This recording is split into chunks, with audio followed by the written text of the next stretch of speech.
There are moments in life when one feels they are doing everything right, and yet nothing changes. You work, you strive, you pray, you have faith, you make decisions carefully. You are not stagnant, you are not lost, you are not drifting aimlessly, and yet the results do not come. This generates a silent pressure, a pressure that almost no one sees, but that weighs heavily inside. The pressure of thinking, am I behind? Did I misunderstand? Did God forget about me? And here, I want you to listen to this calmly. Often the problem is not a lack of faith.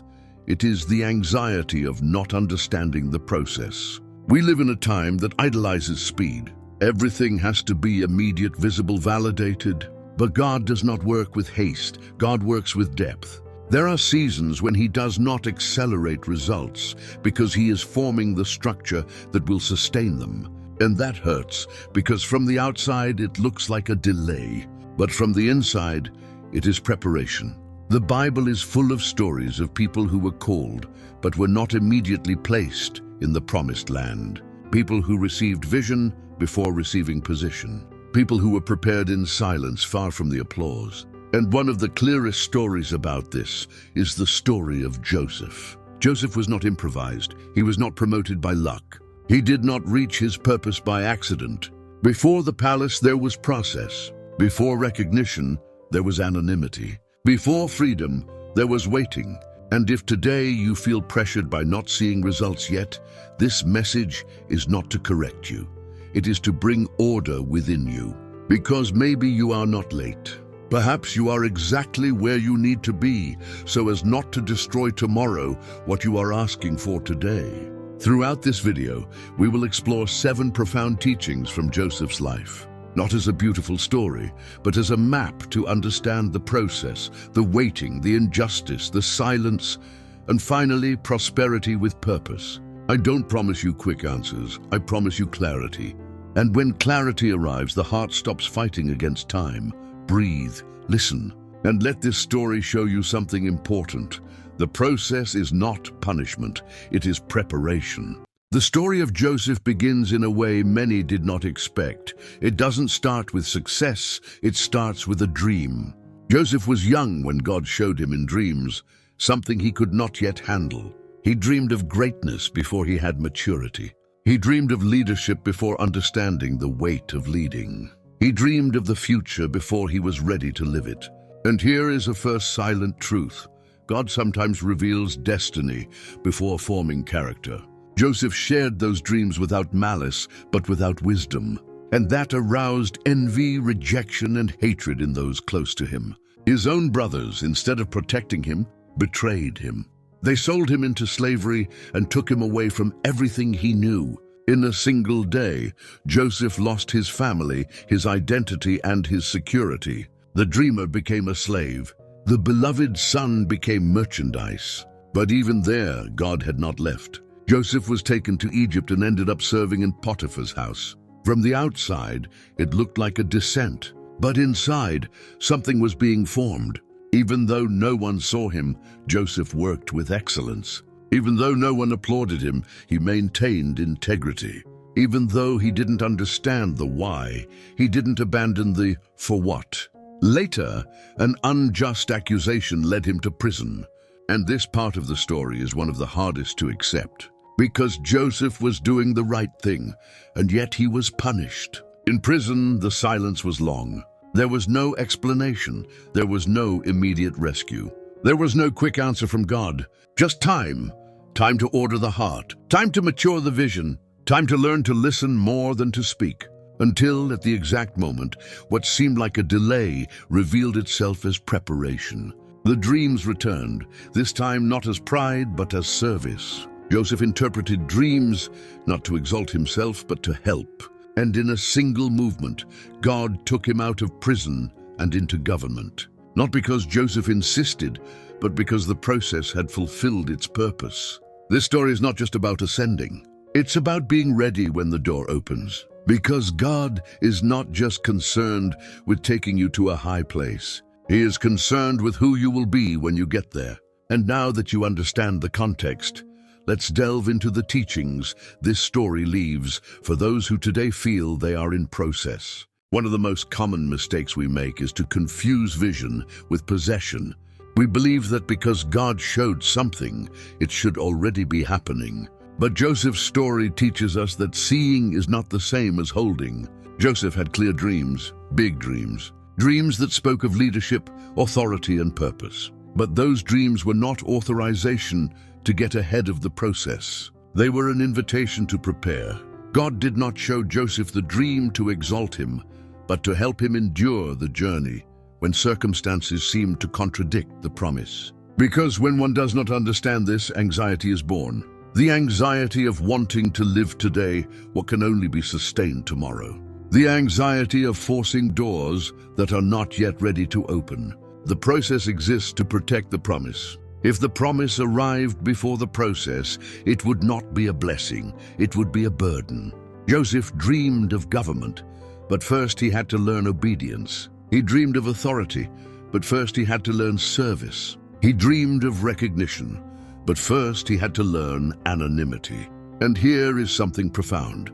God does not delay the promise out of cruelty, he delays it out of care. Because the character that is not formed in time destroys what it receives before it is ready.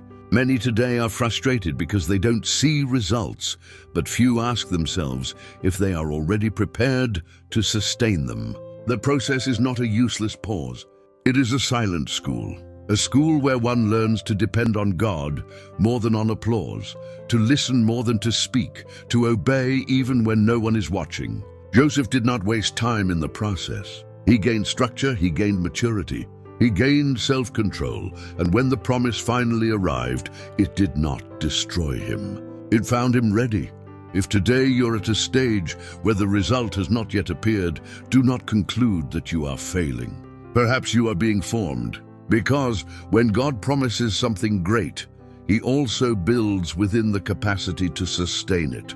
The process is not the enemy of the dream. The process is the path that makes it possible. One of the hardest blows for the human heart is to do the right thing and still suffer.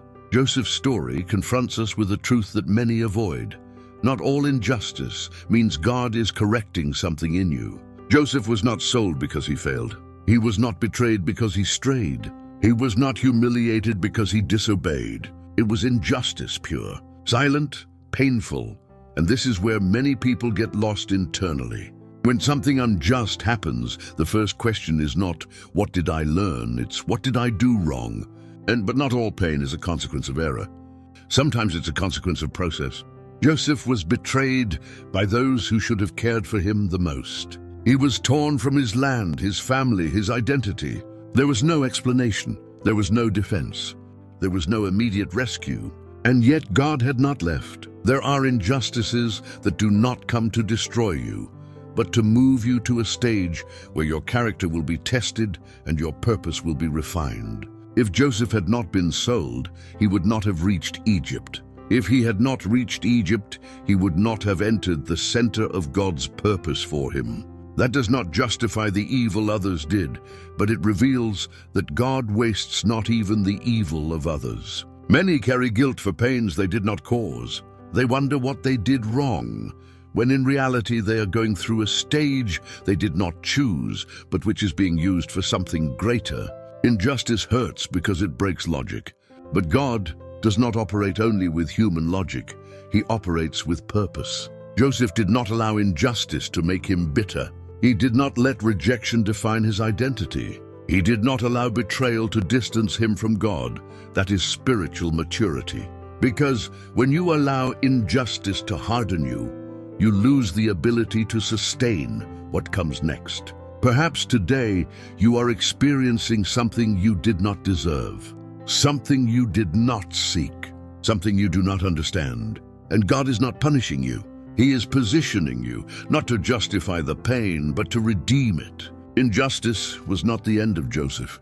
It was an uncomfortable part of the journey. And understanding this frees the heart from an unnecessary burden, the guilt for that which was never your responsibility. There is a part of the process that almost no one celebrates, because it has no applause, no recognition, and no visible signs of progress. It is anonymity. After being sold, Joseph arrives at Potiphar's house. There he was, not the dreamer. He was not the chosen one. He was not the called. He was just another servant. And this is one of the places where many get frustrated. Because anonymity makes one feel that everything received from God has been paused. It makes one think that the dream was exaggerated, that the promise was a misunderstanding. But Potiphar's house was not a setback, it was a school. While no one was watching, Joseph learned to administer. While no one was applauding him, he developed excellence. While no one recognized him, his character was being observed.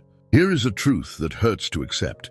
God works most deeply in us when we have no one to impress. Anonymity reveals who we are without a stage. It reveals if we remain faithful when there is no immediate reward. It reveals if our identity depends on the calling or on daily obedience. Joseph was not excellent because he was going to be promoted. He was excellent because his heart was already aligned. He did not work well to be seen, he worked well because he understood that God saw. And that is why he prospered even as a servant. Many want authority without having learned responsibility. They want visibility without having gone through faithfulness. They want recognition without having been formed in silence. But God does not build leaders on public stages. He builds them in hidden places. If today you feel invisible, if you do the right thing and no one notices, if you fulfill your responsibility and it seems nothing changes, do not conclude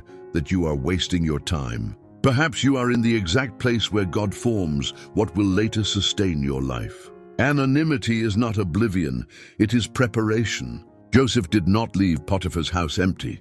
He left with internal structure, discipline, self-control, and an identity that did not depend on circumstances. And when it was time to be seen, he no longer needed approval, because his character was already firm. What God forms in anonymity is what keeps you standing when visibility arrives. There are decisions that no one applauds because they don't bring immediate rewards.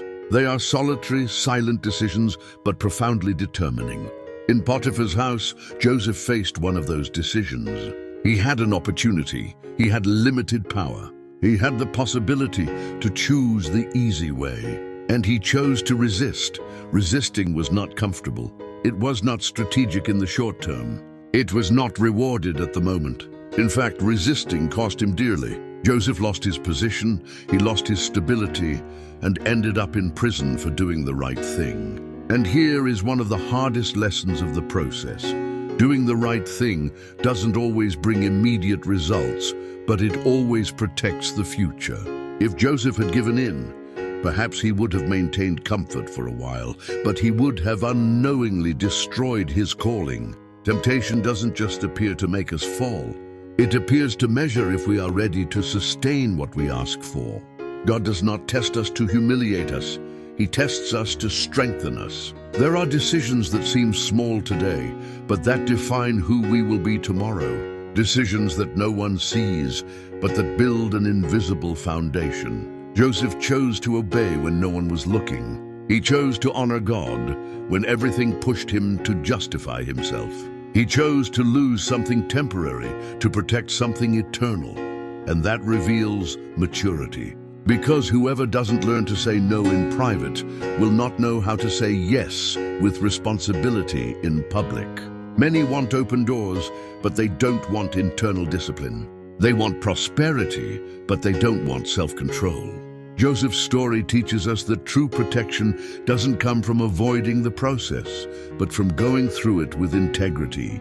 If today you face difficult decisions, if doing the right thing costs you comfort, if resisting seems unfair, don't think you are losing. Perhaps you are securing your future, because what you resist today is what keeps you standing tomorrow. And when the time comes to move forward, you won't move forward with guilt, nor with fear, nor with secrets. You will move forward with peace. And that peace is not improvised. It is built in silent decisions. After resisting, after doing what was right, after losing everything to obey, Joseph reached a place many fear: silence. Prison was not just a physical confinement. It was an emotional confinement.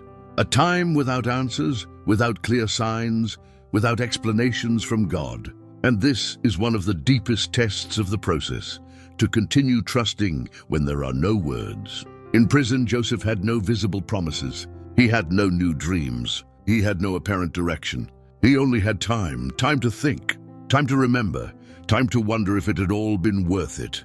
God's silence can be disconcerting because it makes us feel forgotten. It makes us think we did something wrong. It makes us doubt everything we once believed firm. But silence is not absence, it is formation. God did not stop speaking to Joseph. He just stopped speaking in the way Joseph expected. While heaven seemed silent, character continued to be worked on.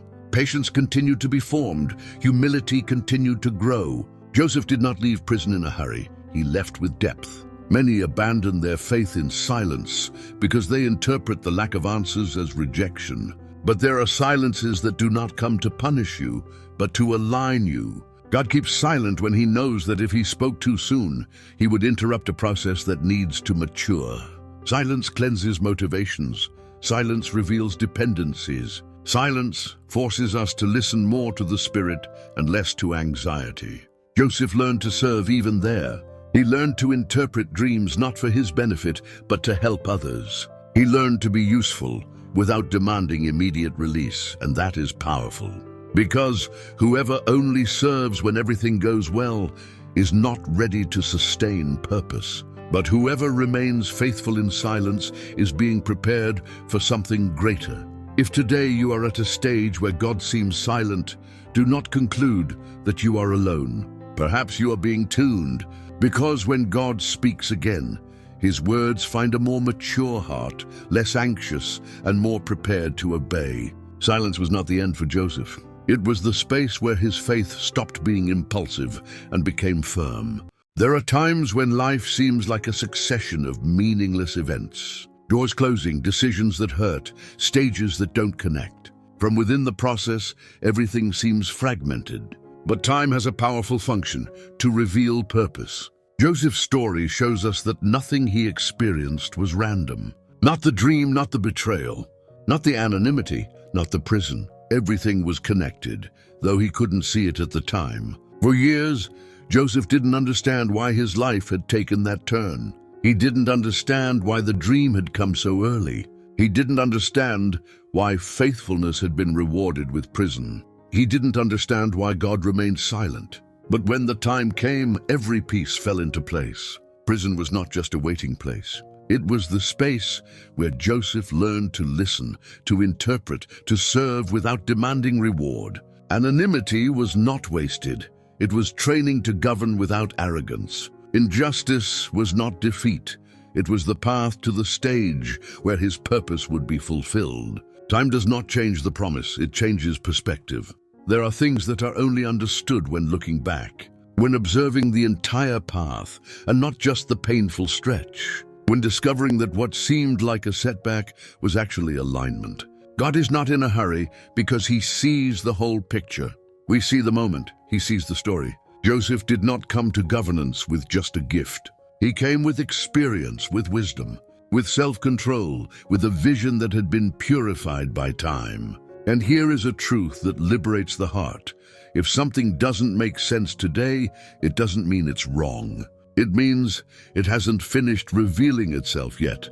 Purpose is not improvised, it is revealed over time. If today you look at your past and see decisions you don't understand, stages that hurt, paths you didn't choose, don't call them loss yet. Perhaps you are looking at the story from the middle, because when time fulfills its function, what once seemed like confusion transforms into clarity. And what seemed like a setback is revealed as exact preparation.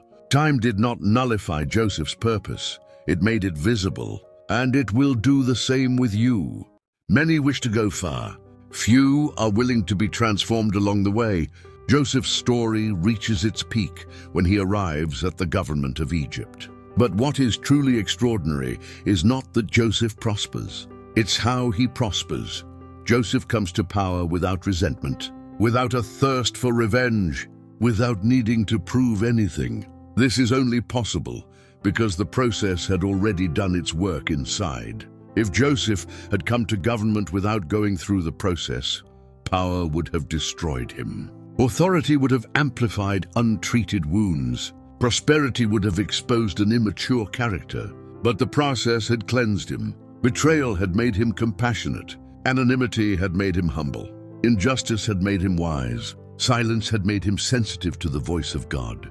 Therefore, when abundance came, it did not corrupt him. When authority came, it did not harden him. When recognition came, it did not sidetrack him. Joseph was able to manage resources, people, and decisions because he first learned to manage himself. And here is a key truth for those seeking security and freedom. Blessing without character enslaves, but blessing sustained by character liberates. Many want financial, emotional, or spiritual freedom, but they don't want the process that makes them capable of sustaining it. They want the result without the transformation. God does not take you to a high place just for you to arrive, but for you to remain. Joseph not only reached the government, he remained integral there, and that is rarer than arriving. When he reunited with his brothers, he did not respond from the wound, he responded from healing. He did not use power for revenge, he used it to preserve lives. That is maturity, because the process not only prepares to receive, it prepares to respond correctly when the time comes. If today you yearn for security and freedom, understand this: God is not denying you anything.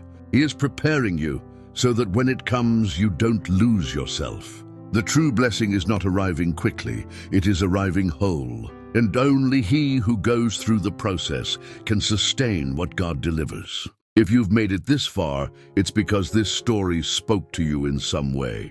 Not as an ancient tale, but as a mirror of the moment you are living. Joseph's life teaches us something that changes the way we look at time.